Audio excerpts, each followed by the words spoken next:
pritong isda. Simple, oh. Linagyan lang natin ng asin.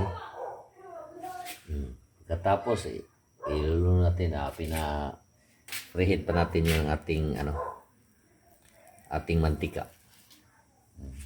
At saka isusunod natin ito ang pagluluto.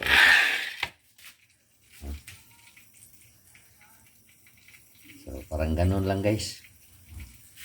Simple-simple, walang edit-edit to guys. No? Parang katuwaan lang to. Luluto tayo ngayon ng ito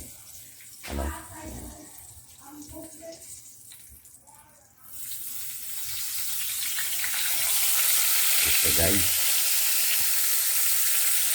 Ang ating isda guys.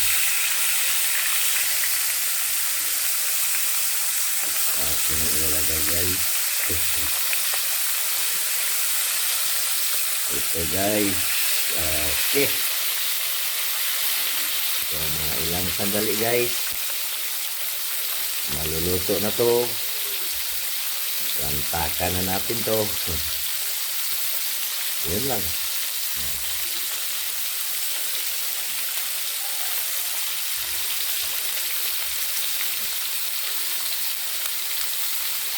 So guys, baligtarin na natin guys.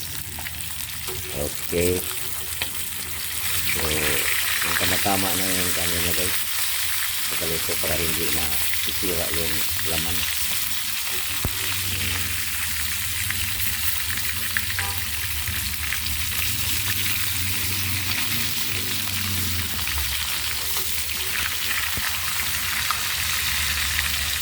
So guys, mahihirapan guys. Kasi walang stand yung camera ko guys.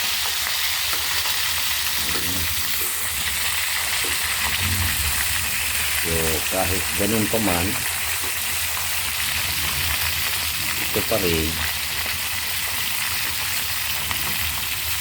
magawa ang lahat. Sa amin guys, ang name nito, pangalan nitong isda na to ay tamarong. Tamarong, it means tama at rong. Tagalog at saka English. Gaya ng apelyidong Paul Bira. Alam mo, Paul, English. Pagkatapos Bira, paano Bisaya ba yung Bira?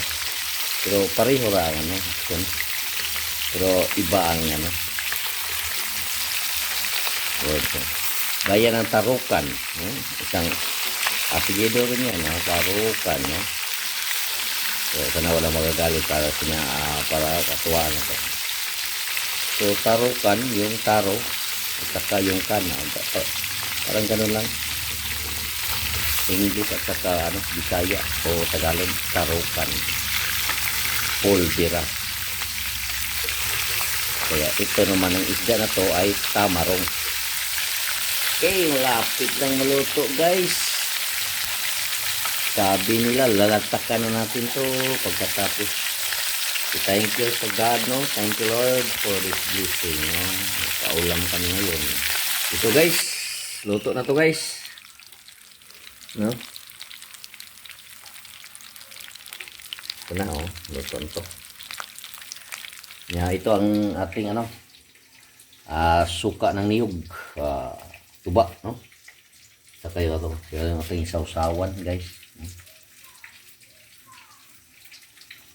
So maya kainan na to.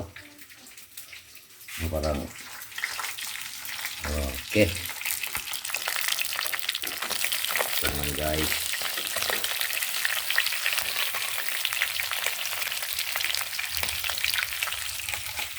Okay.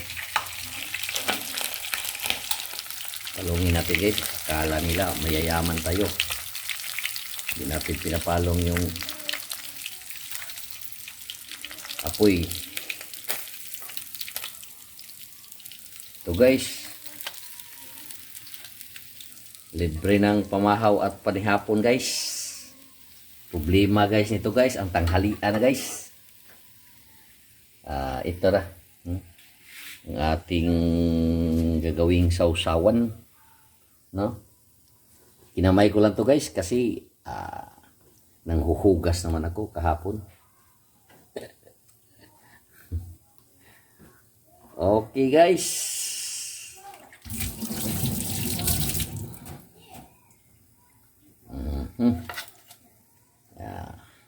Yan guys.